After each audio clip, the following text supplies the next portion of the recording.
کہ جو یورینیم کی افزودگی ہے تجاوز کر چکا ہے ایران، اس معاہدے کی بھی اس نے خلاف ورزی کی ہے۔ 60% سے زائد یورینیم کی افزودگی ایران کر رہا ہے، تو ہمارا تو وہاں پہ اٹیک بنتا ہے۔ اسرائیل نے اس بات کو جواز بنا کے ایران پر اٹیک کیا اور اس کے بعد جوہری تنصیبات کو چھپانے کے الزام میں ان کی جوہری تنصیبات پر اٹیک کیا، اور اسرائیل اور امریکہ نے مبینہ طور پر ایران پر حملے کر کے کشیدگی کو جنگ کے دہانے تک پہنچایا تھا۔ یہ آپ کو بات یاد ہونی چاہیے۔ دوسری جانب امریکہ، برطانیہ، فرانس، جرمنی ایران پر زور دے رہے ہیں کہ وہ جوہری مذاکرات دوبارہ سے شروع کرے۔ ان ممالک نے اگست کے آخر تک مذاکرات کی بحالی کی ڈیڈ لائن بھی دے رکھی ہے۔ بصورت دیگر اقوام متحدہ کی جانب سے ایران پر سخت عالمی پابندیاں بھی عائد کیے جانے کا امکان ہے، لیکن ایران نے کہا کہ میں نہیں ڈرتا، جو کرنا ہے کر لو، اب میں نہیں ڈرتا۔ ایرانی پارلیمنٹ نے بھی اپنے موقف میں سختی ظاہر کرتے ہوئے واضح کیا ہے کہ ایران امریکہ کی جانب سے عائد کی گئی پیشگی شرائط کو تسلیم نہیں کرے گا۔ جو کرنا ہے کر لو، ہوا میں اس طرح سے کاغذ اڑا دیے گئے ہیں ان کے پارلیمنٹ میں، کہا گیا کسی معاہدے کو نہیں مانتے، یوں پھاڑ کر رکھ دیں گے، جو کرنا ہے کر لو۔ ایسے حالات میں مذاکرات کا کوئی امکان کیا آپ کو لگتا ہے نظر آ رہا ہے؟ کوئی امکان نہیں ہے مذاکرات کا۔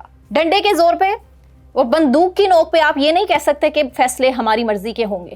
یہ ایک ملک کی خود مختاری کا فیصلہ ہے، یہ ایک ملک کی جرت کا معاملہ ہے، جس نے پوری دنیا کے سامنے دکھایا کہ جو اسرائیل ظلم اور بربریت غزہ فلسطین میں کر رہا ہے، جو اسرائیل ایران میں کرنا چاہتا تھا، ہم اسے ایکسیپٹ نہیں کریں گے۔ آیت اللہ خامنائی، جن کو میں سلیوٹ کرنا چاہتی ہوں، جنہوں نے ایرانی سفارتکاروں کو بھی ہدایت کی ہے کہ وہ مکمل تیاری اور رہنمائی کے مطابق اپنے فرائض انجام دیں، کسی صورت ہم پیچھے نہیں ہٹیں گے۔ انہوں نے اپنی فوج کو الرٹ رہنے کا کہا ہے، ایک سیکنڈ کے لیے بھی بھول چوک نہیں ہونی چاہیے، کیونکہ دشمن تاک لگائے بیٹھا ہے، کسی وقت بھی حملہ کر سکتا ہے، ایران تیار ہے۔ ایران کی فوجی طاقت، ایران کی عوامی طاقت، اس وقت ایران کی جو لیڈرشپ ہے، سب ایک پیج پر ہیں اور کسی صورت بیک فٹ پر جانے کو تیار نہیں ہے۔ یہی کھٹک رہا ہے اس ٹائم دشمن کو، اسرائیل کو بھی، امریکہ کو بھی۔ دوسری طرف امریکی صدر ستمبر میں اسلام آباد آئیں گے، اس حوالے سے بھی آپ پاکستانی میڈیا چینلز پر مسلسل یہ خبریں سن رہے ہیں۔ ڈونلڈ ٹرمپ کے حوالے سے جو خبریں گردش کر رہی ہیں، جن کے حوالے سے ابھی تک کچھ کنفرمیشن کی گئی، جبکہ کچھ کنفرمیشن ابھی باقی ہے کہ ڈونلڈ ٹرمپ بھارت کا بھی دورہ کریں گے۔ اب بھارت کا دورہ پہلے کیا جاتا ہے ڈونلڈ ٹرمپ کی طرف سے، یا پھر پاکستان کا پہلے دورہ کیا جاتا ہے، یہ بہت بڑا سوال ہے، جس کے لیے خیر پاکستان تو پریشان نہیں ہے، لیکن ہاں بھارت کی نیندیں اس ٹائم اڑ چکی ہیں، کیونکہ بھارت تو پہلے ہی راگ الاپ رہا ہے کہ پاکستان اور چائنا ایک پیج پر ہیں، بنگلہ دیش بھی اب پاکستان کے ساتھ کھڑا ہے۔ ڈونلڈ ٹرمپ ہر وقت پاکستان کی تعریفیں کرتے رہتے ہیں، ان کو تو ہضم نہیں ہو رہا، ان کو تو پاکستان کی تعریف پوری دنیا میں جو پاکستان کا اس ٹائم ڈنکا بج رہا ہے، ان کو تو برداشت نہیں ہے۔ تو دیکھنا یہی ہے کہ اب ستمبر تک ڈونلڈ ٹرمپ کے حوالے سے بھارتی میڈیا کے اوپر کیا خبریں چلائی جاتی ہیں۔ آدھے سے زیادہ تو جھوٹ ظاہر ہے۔ ہم نے پہلگام اٹیک کے بعد جو ایک بھارتی میڈیا کا اصل چہرہ بے نقاب ہوتے ہوئے دیکھا، پوری دنیا جس کا مذاق اڑا رہی ہے، یو نیور نو کہ ڈونلڈ ٹرمپ کے حوالے سے وہ کتنی فضول اور جھوٹی خبریں بھی آپ کے سامنے رکھیں گے، اور پوری دنیا کو دکھانے کی کوشش کی جائے گی کہ جناب امریکا اور انڈیا دونوں کا جو الائنس ہے وہ کسی سے ڈھکا چھپا تو نہیں۔ لیکن آپریشن بنیانو مرصوص کی کامیابی کے بعد ڈونلڈ ٹرمپ کا جو جھکاؤ پاکستان کی طرف ہے نا، وہ بھارت کو برداشت نہیں ہے۔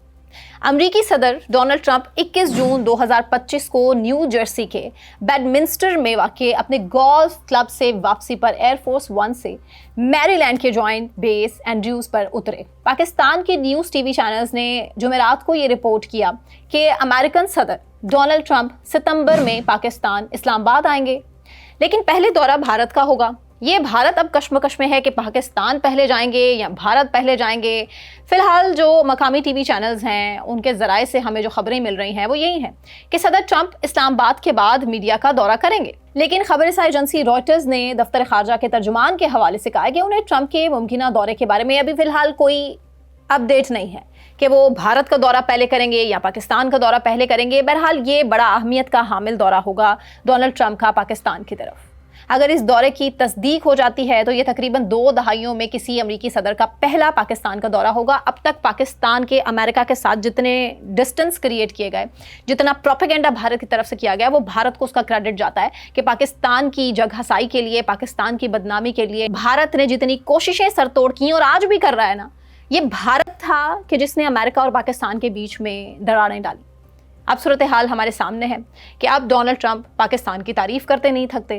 پاکستان کے لیے بھارت سے بھی زیادہ امپورٹنٹ پاکستان ہو چکا ہے. پاکستان میں قابل لوگ ہیں, پاکستان کی آرمی کو اس کا کریڈٹ جاتا ہے, پاکستان کی آرمی کو سلیوٹ ہے, جس کی وجہ سے ہماری پوری دنیا کے اندر اس ٹائم نہ صرف تعریف ہو رہی ہے بلکہ پوری دنیا سمجھ چکی ہے کہ پاکستان کتنا مضبوط ملک ہے.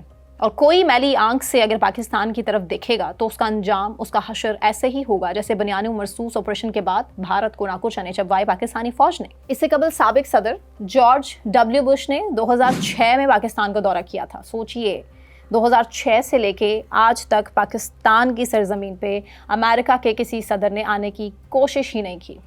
روئٹرز نے یہ بھی رپورٹ کیا ہے کہ امریکہ اور پاکستان کے تعلقات میں اس وقت بہتری آئی ہے, جبکہ گزشتہ ماہ ٹرمپ نے پاکستان فوج کے جو سربراہ ہیں فیلڈ مارشل عاصم منیر کا وائٹ ہاؤس میں ایک غیر معمولی ملاقات کے دوران استقبال بھی کیا تھا, جسے بھارت آج تک برداشت نہیں کر پا رہا. پاکستان اور انڈیا تناؤ کا حل خود نکال لیں گے. صدر ٹرمپ نے کشمیر کی بھی بارہا بات کی. کشمیر کے معاملے میں وہ ثالثی کریں گے. AFP کے مطابق صدر ٹرمپ نے کہا کہ اس سرحد پر گزشتہ 1500 سال سے تناؤ چلا آ رہا ہے. آپ جانتے ہیں کہ معاملات ویسے ہی ہیں جیسے ہمیشہ سے تھے, لیکن یہ کسی نہ کسی طریقے سے حل ہو جائیں گے. کشمیر کا مسئلہ بھی حل ہو جائے گا, یہ ہمارا دل کہتا ہے, ہماری دعا ہے, پورے پاکستان کی دعا ہے کہ کشمیر کے لوگوں کو آزادی ملے. ایئر فورس ون میں صحافیوں سے گفتگو کرتے ہوئے صدر ٹرمپ سے انڈیا کے زیر انتظام کشمیر میں شہریوں پر ہونے والے حالیہ جان لیوا حملے کے بعد پاکستان انڈیا تعلقات میں آنے والے سنگین خرابی کے متعلق بھی سوال کیا گیا. ٹرمپ نے کہا کہ اس سرحد پر گزشتہ 1500 برسوں سے تناؤ چلا آ رہا ہے. آپ جانتے ہیں کہ معاملات ویسے ہی ہیں جیسے ہمیشہ سے تھے, لیکن یہ کسی نہ کسی طریقے سے لازمی حل ہو جائیں گے.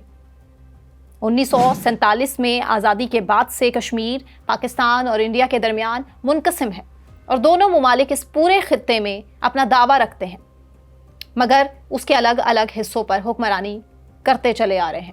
انڈیا کے زیر انتظام کشمیر میں 1979 سے مختلف گروپ آزادی یا پاکستان سے الحاق کے لیے مسلح جد و جہد بھی کر رہے ہیں.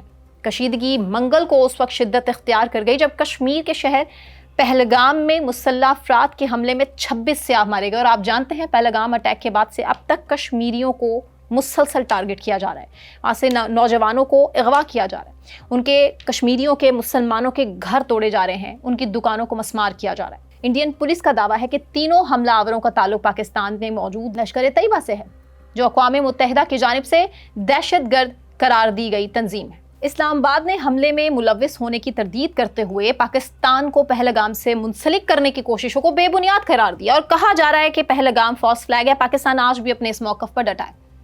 حکام نے جمعے کو بتایا کہ گزشتہ شب لائن آف کنٹرول پر پاکستانی اور انڈین افواج کے درمیان فائرنگ کا تبادلہ بھی ہوا.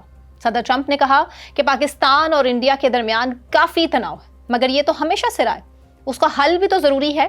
پاکستان اور انڈیا دو طرفہ مذاکرات کا دائرہ کار خود طے کریں. اسلام آباد میں حال ہی میں منعقدہ شنگھائی تعاون تنظیم کے سربراہ اجلاس میں انڈیا کے شرکت کے بعد اسلام آباد اور نئی دہلی کے درمیان مذاکرات کی قیاس آرائیوں پر امریکہ نے کہا کہ دو طرفہ مذاکرات کے دائرہ کار اور اس کے کردار کا فیصلہ دونوں ممالک کو کرنا ہے. امریکی محکمہ خارجہ کے ترجمان میتھیو ملر نے اسلام آباد میں منعقدہ کانفرنس کے بعد دونوں ممالک کے درمیان مثبت پیش رفت پر رد عمل کا اظہار کرتے ہوئے پاکستان کے نجی چینلز کو بتایا کہ امریکہ کے پاکستان اور انڈیا دونوں کے ساتھ دو طرفہ تعلقات ہیں اور واشنگٹن دونوں ممالک کے ساتھ ہی اپنے تعلقات کو قدر کی نگاہ سے دیکھتا ہے. اور یہ اوبویسلی ایک ڈپلومیٹک سٹیٹمنٹ ہے. سربراہی اجلاس کے دوران انڈیا کے وزیر خارجہ ڈاکٹر سبرامینیم جے شنکر کی اسلام آباد اور ممکنہ مذاکرات کے بارے میں پوچھے گئے سوال کا جواب دیتے ہوئے محکمہ خارجہ کے ترجمان نے کہا کہ اب یہ دونوں ممالک پر منحصر ہے کہ وہ دو طرفہ تعلقات کے حوالے سے کسی بھی بات چیت کے دائرہ کار اور کردار کا فیصلہ کریں. SCO اجلاس کے دوران پاکستان اور انڈیا دونوں نے اپنے روایتی سخت موقف میں نرمی لاتے ہوئے متنازع اور باہمی مسائل پر بات کرنے اور ایک دوسرے پر الزام تراشی سے اجتناب کیا ہے, جسے ماہرین بہت پازیٹیو قرار دے رہے ہیں. آخر میں آپ کو یہ بتاتی چلوں کہ پاکستان اور انڈیا کی ملٹری ٹو ملٹری نیگوسیشن بڑی اچھے طریقے سے آگے بڑھ رہی ہے. اس میں چاہتا ہے تو مودی خود خرابی چاہتا ہے اور چاہتا ہے کہ پاکستان کے ساتھ حالات ٹھیک نہ ہو پائیں. آپ کو کیا لگتا ہے کہ پاکستان اور بھارت کیا ایک بار پھر جنگ کے دہانے تک پہنچیں گے؟ کامنٹ سیکشن میں اپنی رائے سے ضرور آگاہ کیجیے. ہمارے چینل کو سبسکرائب کر لیجیے. اپنا خیال رکھیے. اللہ حافظ.